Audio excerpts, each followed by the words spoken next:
Hi, I'm Vitaly. Recently I bought a Nissan Leaf and I'm super happy with it.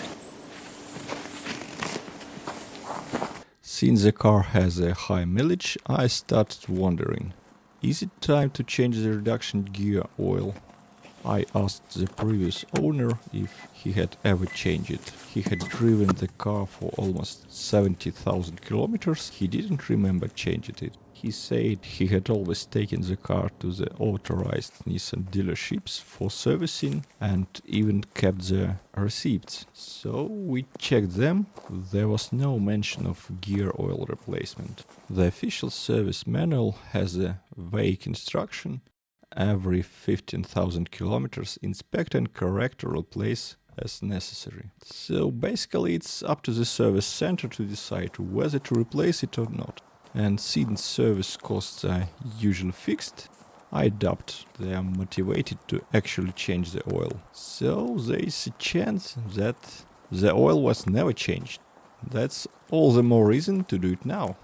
The oil recommended by Nissan is Nissan Matic-S. It's not a common product, so you won't find it in your local store. I bought two 1-liter bottles on eBay for 55 euros. It's quite expensive. I decided to change the oil myself. It doesn't seem too complicated, and I was curious to see what condition the old oil was in. The Nissan Leaf is quite low to the ground, so I bought these car ramps. I have always wanted a pair anyway, and I'm sure I'll use them in the future. But here's the problem. To properly drain and refill the oil, the car has to be level. If the car is tilted, you might not drain all the old oil or refill it to the right level. And when you drive the car up on ramps, the front is raised. Yeah, maybe using ramps turned out to be a bad idea. It's better to use a lift or find a garage with a service pit, but I had to improvise, so I backed the car into slope, put the ramps under the front wheels and carefully rolled onto them. It worked. The car was almost level. Now for the oil change you'll need a funnel, a container for the old oil and some tools. Let's get started. Here's the drain plug and this is the fill plug.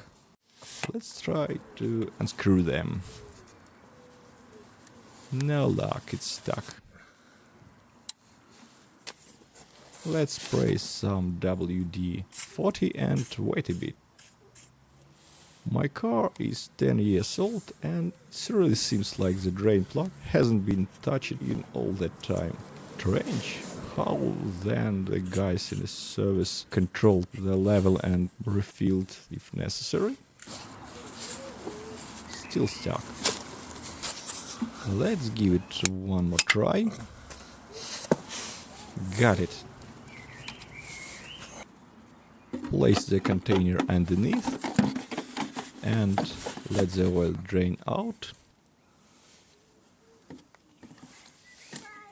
The oil is dark, really dark.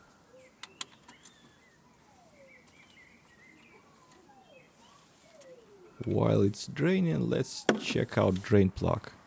It has a magnet on the end to collect metal shavings, and wow, that's a lot of them. Now the old oil is out, let's fill it with new oil. For this you need an oil syringe. Here's what the right tool looks like. But I decided to save money and bought an oil siphon pump instead.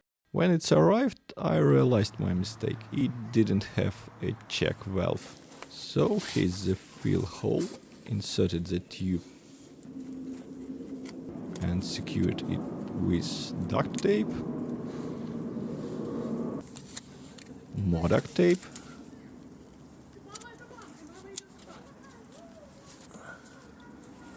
now stick it the other end of the tube into the bottle of transmission oil and start pumping. It was a lot of work, annoying and awkward. Without a check valve I had to pinch the siphon tube with my fingers, switching between the inlet and outlet.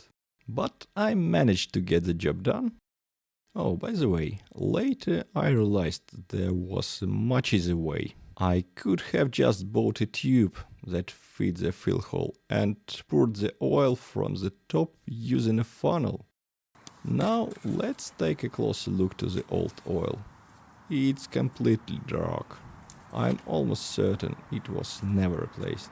The rusted drain plug, the large amount of metal shavings, and the color of the oil all point to that. Everything worked out. I successfully changed the reduction gear oil, and I'm really happy I did it myself. It's not that hard, and now I'm 100% sure that there's a fresh oil in the reduction gear. If you enjoyed this video or found it helpful, please give it a like and consider subscribing to the channel. It really helps, and thanks for watching and see you next time.